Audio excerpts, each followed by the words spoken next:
হলেও লিমন এবং বৃষ্টির মধ্যে তারা খুবই মেধাবী, পরিশ্রমী, ব্রিলিয়ান্ট স্টুডেন্ট। তারা পিএইচডিতে তাদের শেষের পথে, তখন তাদের মধ্যে একটা প্রেমের সম্পর্ক আছে, বিয়ের একটা পরিকল্পনাও আছে। তখন তাদেরকে হত্যা করা হয়েছে। একজন আমেরিকান নাগরিক যে আমেরিকায় জন্ম গ্রহণ করছে এবং আমেরিকায় পড়াশোনা করছে, হিসাম তার শর্ট নাম, ফ্লোরিডার মধ্যে টাম্পা যে শহরটা, সেই টাম্পা শহরে বেসিক্যালি তাকে হত্যা করা হয়েছে। সে লিমনের কাছে থাকতো এবং যে হত্যা করছে সে আগেও কিন্তু একাধিকবার জেলখানায় গেছে, অপরাধ করছে, বহুবার পুলিশ তাকে ক্রাইমের জন্য ধরে নিয়ে গেছে। এমন না যে সে নতুন অপরাধ করছে, সে পুরানো পাপী, কিন্তু তারপরেও সে মুক্ত ছিল এবং মুক্ত থেকে সে ভয়ঙ্কর হতাহতের ঘটনাটা ঘটছে, 7 দিন ধরে খুঁজে পাওয়া যাচ্ছে না। তারপরে একবার পথচারীরা দেখলো একটা মৃতদেহ, সেখান থেকে দেখা গেল যে প্রথমে পাওয়া গেল লিমনের মৃতদেহ, যেটার খণ্ড বিখণ্ড লাশ অন্যান্য জায়গায় পাওয়া গেছে এবং পরবর্তীতে সেটাকে এক জায়গায় করা হয়েছে এবং তারপরে জানা গেল যে আনফরচুনেটলি বৃষ্টিও মারা গেছে। আল্লাহ তাদেরকে শহীদ হিসেবে কবুল করুন এবং তার বাবা মাকে এবং তার ফ্যামিলিকে ধৈর্য ধরার তৌফিক দান করুক। অনেক পত্রপত্রিকা এখন বলা শুরু করছে হিসাম এই লোক যে খুন করছে তার আসলে কি উদ্দেশ্য ছিল, সে কি মুসলিম ছিল কিনা, সে তো আসলে তার আগে কোনো কে প্যালেস্টাইন থেকে আসছে কিনা, এগুলো তো ইম্পর্টেন্ট। সে একজন আমেরিকার সিটিজেন, তার জন্ম হয়েছে আমেরিকায়, বড় হয়েছে আমেরিকায়, সে আগে থেকেই আমেরিকাতে অনেকগুলা ক্রাইম করছে। That's it. আপনার এর থেকে বেশি জানার দরকারটা কি? সে হত্যা করছে, সে কেন হত্যা করছে সেটা তো ইম্পর্টেন্ট না। এটা তো ব্যাপারে তো কোনো ডাউট নাই যে এই যে দুজনকে হত্যা করা হয়েছে তারা নিরপরাধ, এটাই তো ইম্পর্টেন্ট। কিন্তু ওই যে ন্যারেটিভটাকে অন্যদিকে নেওয়া, ফোকাস না করা, যে ওই দেশে তো নিরাপত্তা নাই, ওই দেশে নিরাপত্তা থাকলে এই জিনিসটা তো হইতে পারতো না। নৃশংসতা, গোয়েন্দা বিভাগের যে ফালতু কাজ, নিরাপত্তার অভাব, এটা একটু খেয়াল করেন। এই যে লোকটা হিসাম, সে এত বড় অপরাধী যে তার নিজের ফ্যামিলি, গোয়েন্দা সংস্থা বলছে পরবর্তীতে, যে তার কাছ থেকে লিগ্যাল প্রোটেকশন নিছে। সে একাধিকবার তাকে কোর্টে যাইতে হয়েছে, তার শাস্তি হয়েছে, কিন্তু তাকে কোনো বড় শাস্তি দেয় নাই। সে যেখানে লিমনের ফ্ল্যাটে, মানে লিমনের অ্যাপার্টমেন্টটা ছিল এত কাছাকাছি, সেইখানে তাকে ধরতে এত সময় লাগবে কেন? সে তো আমেরিকাতেই ছিল। এটা তো যখন তাকে পাওয়া যাচ্ছে না তার এতদিন পরে কেন এটা জানা যাবে? এটা এতই নৃশংস যে নাহিদার যে বৃষ্টির যে লাশ, সে বৃষ্টির লাশ ছিন্ন ভিন্ন হয়ে গেছে এবং গোয়েন্দা তার ফ্যামিলিকে জানাইছে যে তার লাশটা হয়তো আর কখনো একসাথে করা যাবে না, কারণ এটা এত নৃশংসভাবে তাকে হত্যা করা হয়েছে বা তার শরীরের বিভিন্ন অংশকে বিভিন্ন দিকে করা হয়েছে। এবং এটা হইলো পৃথিবীর সবচেয়ে উন্নত সভ্য, পৃথিবীর সবচেয়ে civilised, freedom of speech, what ever, যেটা আমাদের গল্প শোনানো হয় এবং এই গল্প আমরা আমাদের ছেলে মেয়েদেরকে বলি এবং এই গল্প আমরা বিশ্বাস করি। কিন্তু আপনি যদি খেয়াল করেন, এই অপরাধী তো আগে থেকে অপরাধী ছিল, তার ব্যাপারে তো সন্দেহ অনেক আগে থেকে করার কথা, তাকে তো আগে থেকে তার জেলে থাকার কথা, তাকে তো ইমিডিয়েটলি ইনসিডেন্ট হওয়ার খুব তাড়াতাড়ি তাকে ধরতে পারার কথা। এত সময় লাগে কিভাবে? আইস ডিনাই করছে, এ করছে, ও করছে। তার মানে বিষয়টাকে যে গুরুত্ব দেওয়ার কথা সে গুরুত্ব দেয় নাই, অথচ এরা ছিল পিএইচডি স্টুডেন্ট। তার মানে হচ্ছে দিস টু পিপল, আমাদের এই দুইজন ছাত্রছাত্রী, তরুণ তরুণী, দে আর সিগনিফিকেন্টলি মোর এডুকেটেড দেন একটা এভারেজ আমেরিকান, এবং তাদেরকে কিন্তু কোনো গুরুত্ব দেওয়া হচ্ছে না। মেবি বিকজ তারা ব্রাউন। এরকম যদি ঘটনা দুইজন জিউ এর সাথে হইতো, খেয়াল করেন, বৃষ্টি এবং লিমন যদি দুইজন জিউ হইতো এবং যে হত্যাকারী সে যদি মুসলমান হইতো, এই পুরা জিনিসটাকে নিয়ে কিভাবে কি পরিমাণ ডিফারেন্টলি ফ্রেম করা হইতো। অবশ্যই আমাদের ছেলেমেয়েরা পিএইচডি করতে আমেরিকায় যেতেই পারে, তাদের অনেক ভালো ইউনিভার্সিটি, ইউরোপে যেতে পারে, বাট চায়নাতেও যেতে পারে। চায়নার ইউনিভার্সিটিগুলো এখন অসাধারণ, অসম্ভব ভালো করতেছে। সিঙ্গাপুরও যেতে পারে, যেটা অনেক বেশি সেফ। কিন্তু আমি যে জায়গাটাতে ফোকাস করতেছি, অবশ্যই তারা মেধাবী এবং তারা একটা ভালো কাজের জন্য আমেরিকাতে গেছে, and I fully respect that. কিন্তু ইম্পর্টেন্ট পয়েন্টটা হচ্ছে প্রতিক্রিয়া।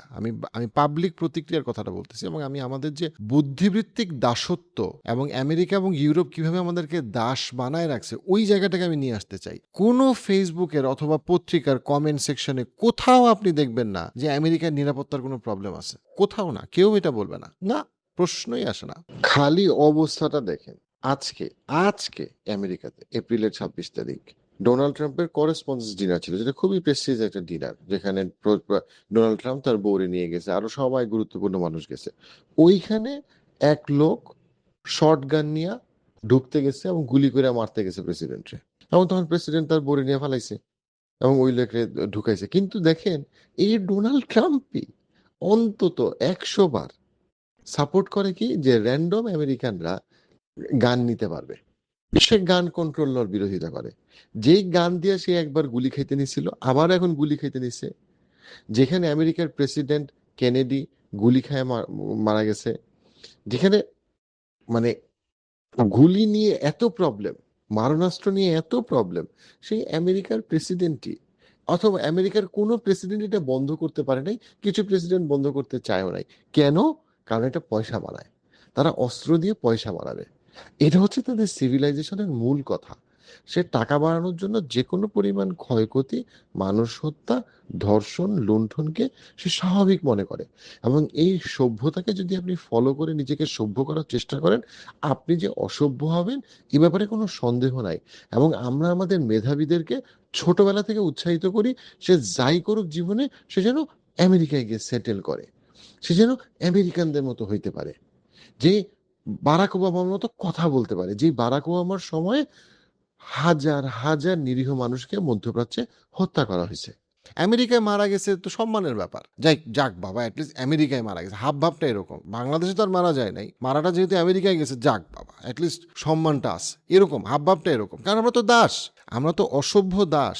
আমাদের এক অংশ আমেরিকায় যায় এবং তারা নিজেদেরকে মনে করে যে যাক বাবা জাহান্নাম থেকে বেঁচে গেলাম। আর যারা বাংলাদেশ থেকে তারা মনে করে আমার জীবনটা জাহান্নামে কেটে গেল। আমি আর যাইতে পারলাম না। বাংলাদেশটা আমাদের নিজেদের কারণে ভাঙাই থাকে। কিন্তু ইম্পর্টেন্ট পয়েন্ট আমি আরেকটা এক্সাম্পল দিই, ফাহিম সালের এক্সাম্পল। পাঠাওয়ের প্রতিষ্ঠাতা, বাংলাদেশের সবচেয়ে ট্যালেন্টেড রিসোর্সফুল একটা ইয়াং ছেলে ফাহিম সালে, সে পাঠাওয়ের প্রতিষ্ঠাতা ছিল। সেই পাঠাও আজকে কত বড় হয়েছে, কিন্তু সে তাকে হত্যা করা হইলো। কোথায় হত্যা করা হইলো? আমেরিকাতে হত্যা করা হইলো এবং তার বাসভবনে সে হত্যার শিকার হইলো। কেউ বলল না যে আমেরিকা তো সভ্য না, নিরাপদ না, চলে আসি। শুধু 2023 সালের স্ট্যাটিস্টিক্স দেখেন আপনি, আমেরিকাতে কি পরিমাণ মানুষকে হত্যা করা হয়েছে, হাজার হাজার। আমেরিকাতে মানুষ মারা গেছে তো এটা স্বাভাবিক ব্যাপার, এটা কোনো ব্যাপারই না ওদের কাছে। কিন্তু আমরা আমেরিকাকে নিরাপদ মনে করি। মোহাম্মদপুরে যদি মারা যাইতো সবাই বলতো দেশে কেন গেল। আমেরিকায় যদি কোনো প্রবলেম হয় পৃথিবীটা খারাপ হয়ে গেছে, পৃথিবীর মানুষ কেমন হয়ে গেল, আহা। বাংলাদেশে যদি মারা যায় বাংলাদেশ ছাড়তে হবে। যদি কেউ ইরানে মারা যায়, যদি কেউ টার্কিতে মারা যায়, ইস মুসলিমরা অসভ্য। কিন্তু যদি কেউ লন্ডনে মারা যায়, আহারে পৃথিবীটা অসভ্য। আমি কিন্তু বলছি না যে আপনি আমেরিকাতে পিএইচডি করতে যাবেন না, বরং আমেরিকাতে পিএইচডি মাস্টার্স করতে যাওয়ার অনেক যুক্তি আছে। পাশাপাশি কনসিডার করেন চায়না, পাশাপাশি কনসিডার করেন সিঙ্গাপুর। পৃথিবীতে আরো অনেক দেশে সেফটি সিকিউরিটি বেটার। কিন্তু আমাদের দেশে অনেক সময় যেমন এখন আন্ডার গ্রাজুয়েশনে প্রচুর পরিমাণে মানুষ পড়তে যেতে চাচ্ছে ওয়েস্টে, বা তারা চিন্তা করছে না, কোনো গাইডলাইন পাচ্ছে না যে কখন যাওয়াটা কার জন্য কতটুকু নিরাপদ। এই ব্যাপারে আমি একটা পডকাস্ট করেছি, যেটা এপ্রিলের 27 তারিখে পার্সপেক্টিভ পডকাস্টে পোস্ট হবে, সিনিয়র প্রফেসর পার্ডু ইউনিভার্সিটির মোস্তফা স্যারের সাথে, যিনি অসম্ভব জ্ঞানী, ইউএসএ তে আছেন 30 বছর বেশি সময় ধরে। উনি একটা এন্টায়ার গাইডলাইন দিবেন বাবা মার জন্য এবং স্টুডেন্টদের জন্য, যে আসলে কি আমেরিকা বা ইউরোপে আন্ডার গ্রাজুয়েশন করতে স্টুডেন্টদের আসা উচিত কিনা, আসলে কখন কিভাবে আসা উচিত। আমি বলবো সবার এটা শোনা উচিত যারা আসলে বাইরে পড়তে আসার চিন্তা করছেন। না না বলা যাবে না যে ব্রিটেন আমেরিকা এগুলা অসভ্যদের দেশে পরিণত হয়েছে, না প্রশ্নই আসে না। এগুলা তো ওইখানে যাওয়াই যাবে না। আর জাস্ট 1-2 সপ্তাহ আগে আমাদের 48 বছর বয়স্ক একজন ভদ্র মহিলাকে কুপায়ে হত্যা করা হয়েছে। তার 1 সপ্তাহ আগে লন্ডনে একটা হিজাব পরা মেয়েকে গাড়ি চাপা দিয়ে মারার চেষ্টা করা হয়েছে। আমাদের বহু প্রবাসী স্টুডেন্টরা ওইখানে গিয়ে নানা রকম জেলখানায় নানা রকম কারণে অকারণে তারা পড়ে আছে। আরেকটা সিকিউরিটি থ্রেটের এক্সাম্পল, এটা না দিলে না, গত জাস্ট 3 দিন আগের ঘটনা। সেটা হইলো একটা মেয়ে ইউনিভার্সিটিতে পড়ে, গ্যাব্রিয়েলা সেলডানা, সেও ফ্লোরিডাতেই পড়ে। 23 বছর বয়স একটা মেয়ে, তার ফ্রেন্ডদের সাথে, এফআইইউর স্টুডেন্ট, সে ফ্রেন্ডদের সাথে হোয়াটসঅ্যাপ গ্রুপে সে ইসরায়েলি প্রধানমন্ত্রীকে নিয়ে সে একটা জোক করছে।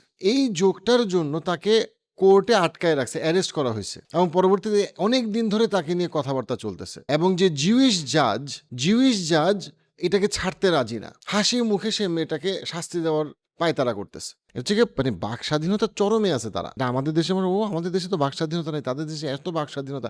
আপনি দেখবেন যে ন্যাশনাল লেভেল সার্ভেলেন্স আসতেছে। ওই সার্ভেলেন্স কি করবে? আপনার প্যালেন্টিয়ার কি করবে? পিটার থিলরা কি করবে? আপনার প্রত্যেকটা ডেটা সে নিয়ে বসে থাকবে। আপনি চাকরি করবেন, আপনি কোনো খারাপ কথা কাউকে নিয়ে বলতে পারবেন না, কোনো সমালোচনা করা যাবে না। আপনাকে পছন্দ না হইলেই প্রোফাইলিং করা হবে, পছন্দ না হইলে আপনাকে প্রোফাইলিং করা হবে। আপনারা একটু বাঁকা তারা কথা বলবেন, আপনি নাই। আপনি আপনার এমপ্লয়ারকে নিয়ে কোনো কমপ্লেনই করতে পারবেন না। মিনিমাম কোনো রাইট আপনার থাকবে না, আপনি একটা স্লেভ। হ্যাঁ, maybe high paid slave, absolute slave. আপনার ফ্রিডম অফ এক্সপ্রেশন ততটুকুই থাকবে যতক্ষণ পর্যন্ত আপনি ডোনাল্ড ট্রাম্পকে গালাগালি করতেছেন, কিন্তু আপনি নেতানিয়াহুকে গালি দিলে আপনি শেষ। অর্থাৎ তার পছন্দ অনুযায়ী চলবে, এবং সে আপনাকে প্রত্যেকটা মানুষকে সে প্রোফাইলিং করবে, এবং আস্তে আস্তে সে স্কুইজ করবে। সে প্রত্যেকটা জিনিসের দাম বাড়াবে, কিন্তু দাম বাড়ানো আপনি বেশি কথা বলতে পারবেন না। বড় লোকদের কোনো ট্যাক্স থাকবে না, আপনি কিছু বলতে পারবেন না। এভরি সিঙ্গেল ইন্ডিভিজুয়াল সার্ভেলেন্সের আন্ডারে আসবে। আমরা দেখছি না যে প্যালেস্টাইনের মানুষদেরকে কীভাবে সার্ভেলেন্সের আন্ডারে আনা হয়। আপনি দেখবেন সারা আকাশে আমেরিকা এবং ইউরোপে খুব দ্রুত, আমি বলতেছি 5-10 বছরের মধ্যে ড্রোন উড়বে, খালি দেখবেন ক্যামেরা আর ক্যামেরা। এখন আপনি বলবেন চায়নাতেও তো এরকম আছে। চায়নার গভর্নমেন্ট চায়নার মানুষকে ভালোবাসে, তাদের ভালো চায়, তাদের ডিফেন্স বাজেট রিডিকুলাস না। তাদের দেশে গেলে আপনি দেখবেন যে চাইনিজ মানুষদের অবশ্যই সার্ভেলেন্স আন্ডারে রাখা হয়েছে। গভর্নমেন্ট দিনের শেষে ওই সার্ভেলেন্সকে ভালো কাজে লাগাইতেছে, প্রোটেকশনে লাগাইতেছে। আমেরিকা এবং ইউরোপ উল্টাটা করবে, তারা এই সার্ভেলেন্সকে কাজে লাগাবে। মানে আপনি মাইর খাবেন, কষ্ট পাবেন, লোনে থাকবেন, ড্রাগসে থাকবেন, গভর্নমেন্টের শোষণের মধ্যে থাকবেন, কিন্তু আপনি কথা বলতে পারবেন না। কথা বললে আপনার আরও বেনিফিটস কাটতে থাকবে, আপনাকে একটা সিকিউরিটি থ্রেট বলবে।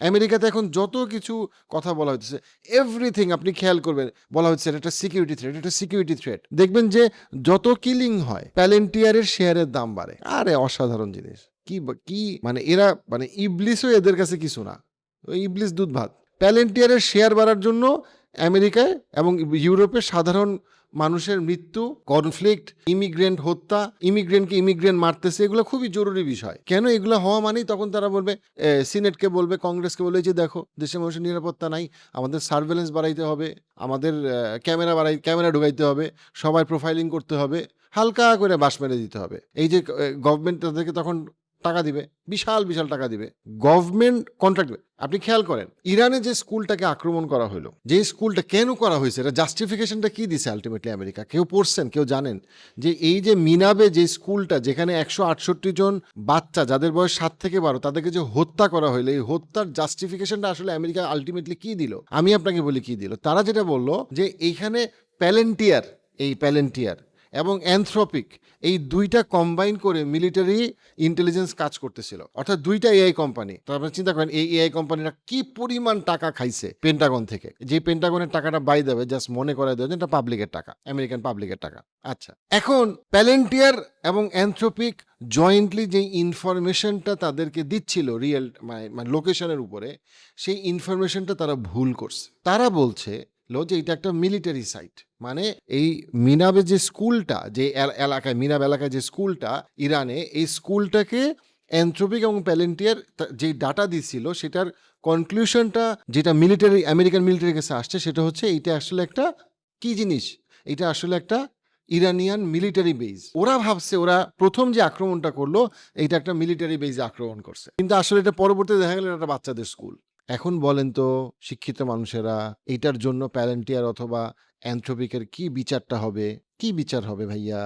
তাদের যেটা বিচারটা হইল সেটা হইল তাদেরকে আরো 1-2 বিলিয়ন ডলারের কাজ দেওয়া হইল। মানে তারা পুরস্কৃত হইল, তারা আরো বেশি টাকা পাইলো, কারণ তারা আগের থেকে কংগ্রেস, ডোনাল্ড ট্রাম্প সহ টোটাল হোয়াইট হাউস কিনে বসে আছে। ওরা কি শাস্তি দিবে? ও তো ওদের খোদা তালা, ও তো ওদের বস। পুরা কংগ্রেস এবং সিনেটেতে চাকরি করে, ও 5 টাকা বেতন পায় সরকারি, ও 500 টাকা বেতন পায় এই এআই কোম্পানিগুলোর কাছ থেকে, মিলিটারি কন্ট্রাক্টরের কাছ থেকে। কিসের শাস্তি? দূর মিয়া, আপনি কি আমেরিকা নিয়ে কথা বলতেছেন নাকি আপনি কোনো একটা সভ্য দেশ নিয়ে কথা বলতেছেন? আমেরিকা নিয়ে কথা বললে আপনি বিচারের কথা কেন বলেন? এই যে এপস্টিন ফাইলের এতগুলা ক্রাইমের কথা আপনার চোখের সামনে আসছে, কোনো একটা মেজর ক্রিমিনাল ধরা পড়ছে না?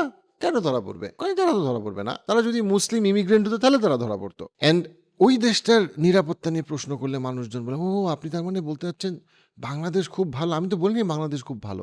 আমি খালি এটা মনে করি বাংলাদেশের যত সমস্যা এটার জন্য আমাদের মেধাবীরা দায়ী। কারণ মেধাবীরা এবং শিক্ষিতরা কখনোই দেশটা নির্মাণ করার জন্য দায়িত্ব নেয় না, রিস্কটা নেয় না। এই জন্যই দেশটার অবস্থা এরকম। এবং এই মেধাবীরা যখন দেশের বাইরে গেছে তারাও তাদের জীবনে খুব বেশি মানে খুব বেশি কিছু আসলে করতে পারে নাই, কারণ সে তো তার নিজের শিকড় ছেড়ে গেছে।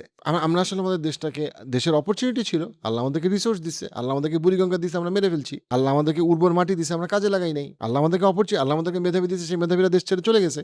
এবং আর ফেরত আসে নাই। So we lost it. So it's a collective failure, যারা দেশে আছে এবং যারা দেশে রয়েছে সবার কালেকটিভ ফেইলিয়ার এটা। কিন্তু আমি এটা বলতেছি যে আমরা যখন লাইফে ডিসিশন মেক করি, আমরা যখন রাইট এবং রং বোঝার চেষ্টা করি, আমাদের ক্ষেত্রে যেটা বোঝা উচিত যে আমেরিকা এবং ইউরোপ বিপদের দিকে যাচ্ছে, তারা আত্মঘাতী কাজ করতেছে। খেয়াল করেন, কানাডাতে প্রথমে গাঁজা লিগালাইজ করলো, আমেরিকাতে অনেকগুলো স্টেটে আস্তে আস্তে গাঁজা মেরোয়ানা আস্তে আস্তে লিগালাইজ করতেছে। আপনার আমেরিকার রিসার্চ বলতেছে যে আমেরিকার যে বারগুলা, নাইট ক্লাবগুলা, সেগুলো ভরে যাচ্ছে কি দিয়ে? সিঙ্গেল মাদারদেরকে দিয়ে। উইচ মিনস সিঙ্গেল মাদাররা তারা বলতেছে যে কেন তারা এই ক্লাবগুলাতে, ইটস বিকজ তারা আসলে ভাড়া দিতে পারতেছে না, তারা জীবন চালাতে পারতেছে না, খরচ মিটাইতে পারতেছে না। Depression, anxiety, suicide sky rocket, কোনো আগামাথা নাই। Addiction problem sky rocket. তার মধ্যে আবার গাঁজা লিগালাইজ করতেছে।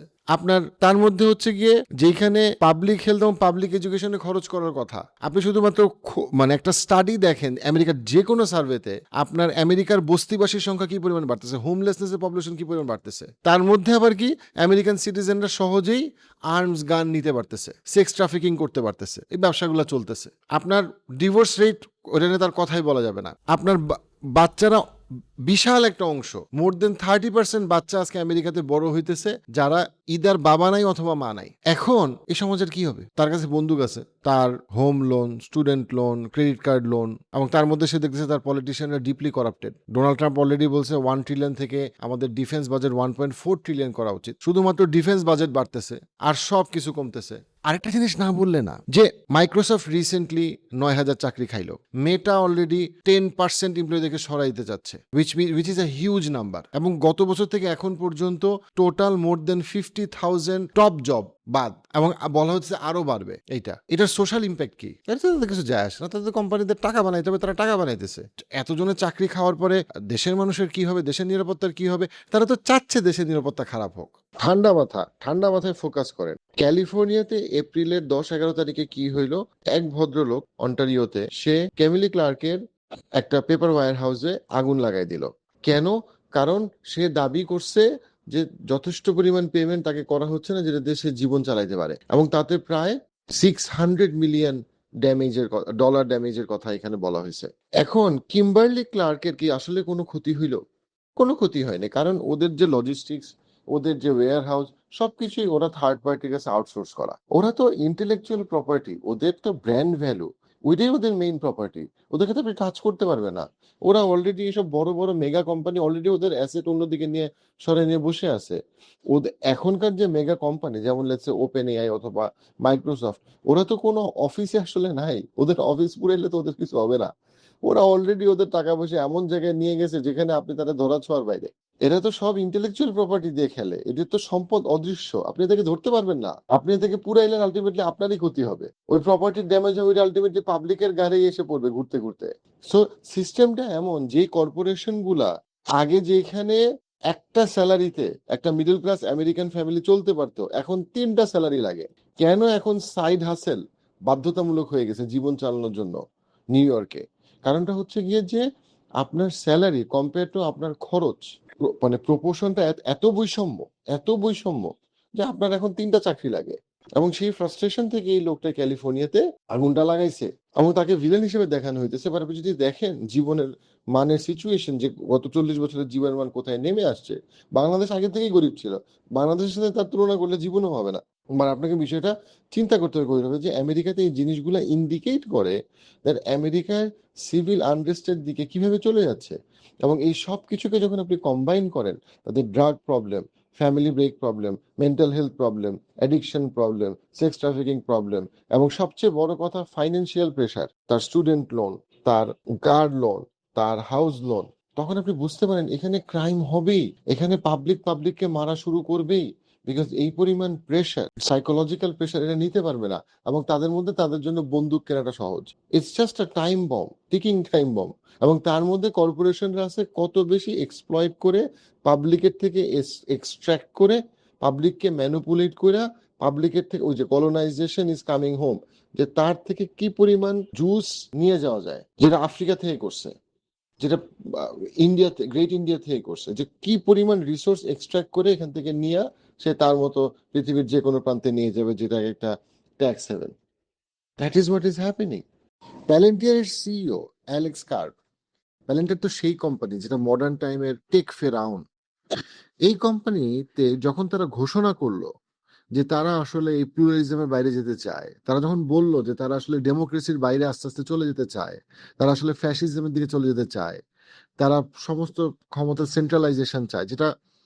যেটা বললে সাধারণত আগে লিবারেল ডেমোক্রেসির কমপ্লিটলি বিরুদ্ধে একটা কথা। সেটা বলার পরে কি হইলো জানেন? তাদের স্টক প্রাইস সামান্য কমলো। কিন্তু সাথে, সাথে ইনভেস্ট করলো BlackRock এবং Vanguard, যারা হচ্ছে আমেরিকান কর্পোরেশনদের খোদাতালা। যারা আসলে হোয়াইট হাউসকে ওন করে, যারা ডোনাল্ড ট্রাম্পকে স্যালারি দেয়, কারণ ডোনাল্ড ট্রাম্প তাদের চাকরি করে, সিনেটররা তাদের চাকরি করে।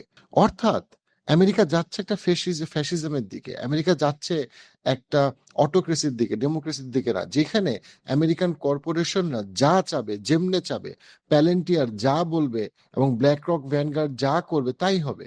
এবং এই কোম্পানিগুলো কি করবে? প্রত্যেকটা সিটিজেনকে সে দাস বানাবে, তাদের থেকে সে এক্সপ্লয়েট করবে। ঠিক যেভাবে একসময় east India company great India থেকে এক্সপ্লয়েট করছে ওয়েলথ, একইভাবে আজকে প্যালেন্টিয়ার, ভ্যানগার্ড ওয়েলথ নিয়ে যাবে, এক্সট্র্যাক্ট করবে সিস্টেম্যাটিক্যালি। কার থেকে?